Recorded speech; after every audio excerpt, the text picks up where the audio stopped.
Muy buenos días, queridos amigos y estimados hermanos. Hoy es lunes 29 de diciembre del año 2025 y vamos a reflexionar la lección de escuela sabática que se titula Pablo encadenado. El título de la lección es totalmente literal. En verdad, el apóstol Pablo estaba encadenado en la prisión. No sabemos con exactitud cómo era el trato que le daban en la prisión al apóstol, pero debemos estar conscientes que no estaba en una suite de lujo, sino en una prisión con custodios rudos y acostumbrados a tratar mal a los presos. No existía nada como derechos humanos o algo así, y aún habiéndolo, se siguen cometiendo abusos, y el apóstol Pablo no estaba exento de ello. Notemos a muy grandes rasgos un poco de cómo fue la experiencia del apóstol Pablo en la prisión. Segunda de Corintios capítulo 6 verso 5, en azotes, en cárceles, en tumultos, en trabajos, en desvelos, en ayunos. Segunda de Corintios 7:5, porque de cierto cuando vinimos a Macedonia, ningún reposo tuvo nuestro cuerpo, sino que en todo fuimos atribulados, de fuera conflictos, de dentro temores. Segunda de Corintios capítulo 11 verso 23, ¿son ministros de Cristo? Pregunta, como si estuviera loco hablo. Yo más, en trabajos más abundantes, en azotes sin número, en cárceles más, en peligros de muerte muchas veces. Hechos capítulo 16, verso 16 al 24. Aconteció que mientras íbamos a la oración, nos salió al encuentro una muchacha que tenía espíritu de adivinación, la cual daba gran ganancia a sus amos, adivinando.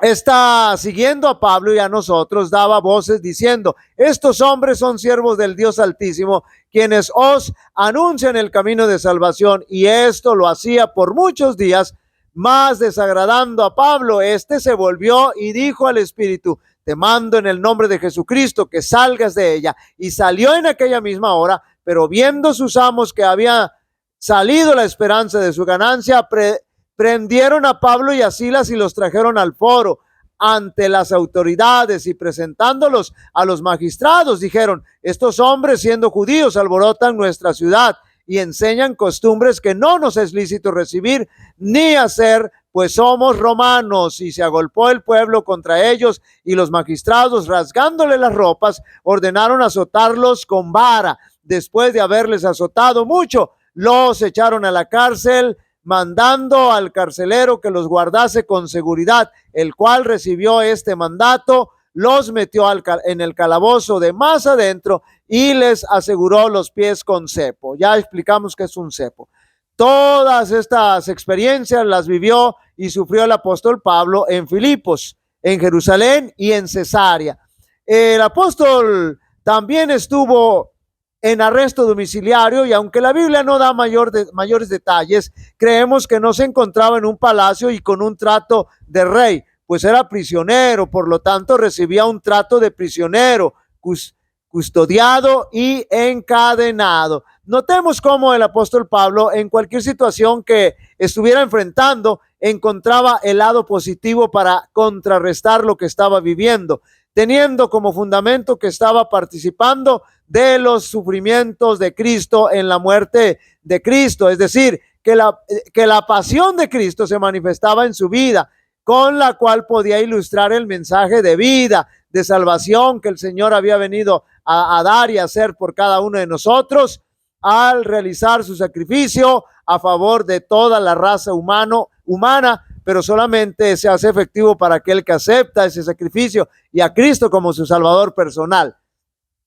En segunda de Corintios capítulo 4 versos 7 al 12, pero tenemos este tesoro en vasos de barro para que la excelencia del poder sea de Dios y no de nosotros, que estamos atribulados en todo, mas no angustiados, en apuros, mas no desesperados, perseguidos, mas no desamparados, derribados, pero no destruidos, llevando en el cuerpo siempre por todas partes la muerte de Jesús. Note bien, el sacrificio de Jesús, la pasión de Cristo, el sufrimiento de Jesús, para que también la vida de Jesús se manifieste en nuestro cuerpo. Finalmente la vida de Jesús será la vida eterna de Jesús se manifestará en nuestra vida. Porque nosotros que vivimos siempre estamos entregados a muerte por causa de Jesús, para que también la vida de Jesús se manifieste en nuestra carne mortal, de manera que la muerte actúa en nosotros y en vosotros la vida.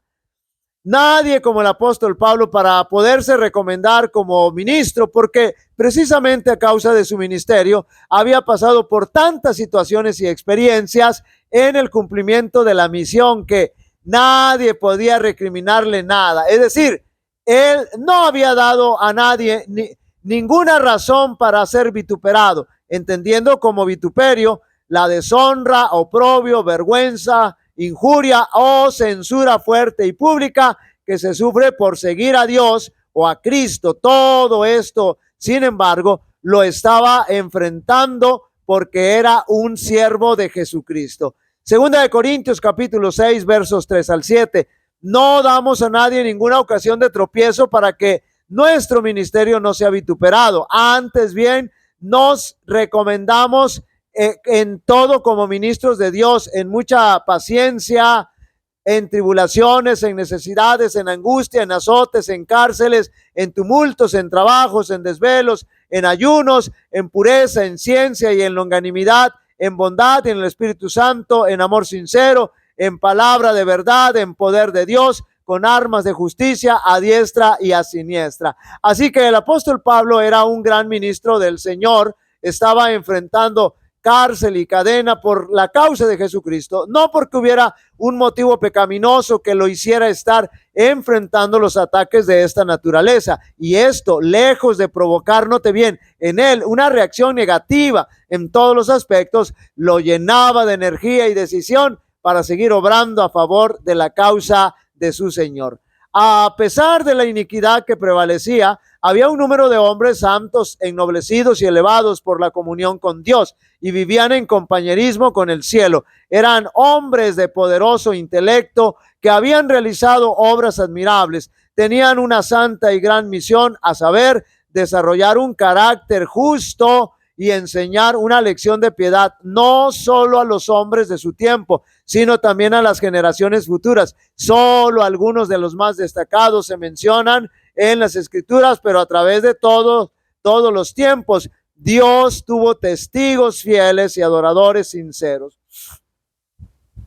Cuán a menudo los que confiaron en la palabra de Dios, aunque eran en sí mismos completamente impotentes, han resistido al poder del mundo entero. Enoc, de corazón puro y vida santa, puso su fe en el triunfo de la justicia contra la generación corrupta y mofadora. Noé y su causa resistieron a los hombres de su época, hombres de mucha fuerza física y mental y de la más degradada moralidad. Note bien, los hijos de Israel, que junto al Mar Rojo no eran más que una multitud indefensa y aterrorizada de esclavos, resistieron al más poderoso ejército, note bien, de la más poderosa nación del globo. David, siendo tan solo un pastorcillo que tenía la promesa del trono dada por Dios, resistió a Saúl, el monarca reinante, dispuesto a no ceder su poder. El mismo hecho se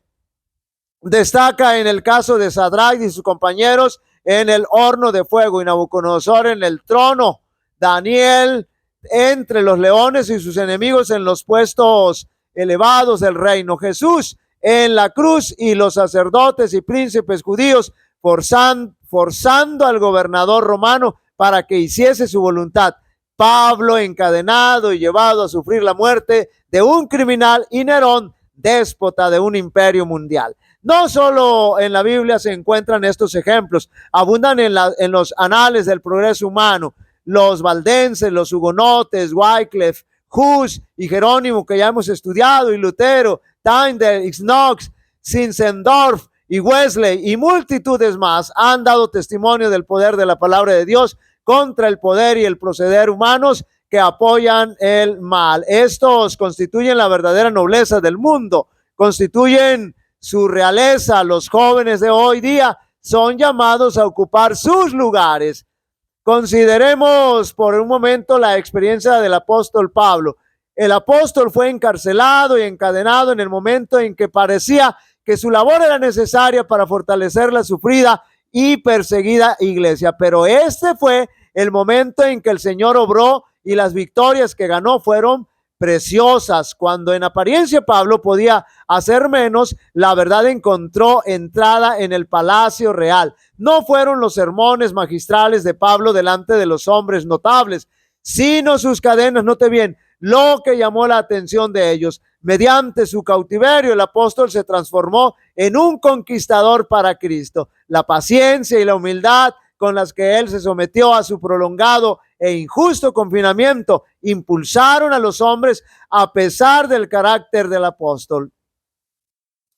Al enviar su último mensaje a sus amados en la fe, Pablo une a sus palabras los saludos de los santos de la casa de César dirigidos a los santos de las otras ciudades. Queridos amigos y hermanos, hasta las cadenas o prisiones, cuando son por causa de Jesucristo, pueden atraer almas a los pies de Cristo Jesús por ningún otro medio pudiera ser posible.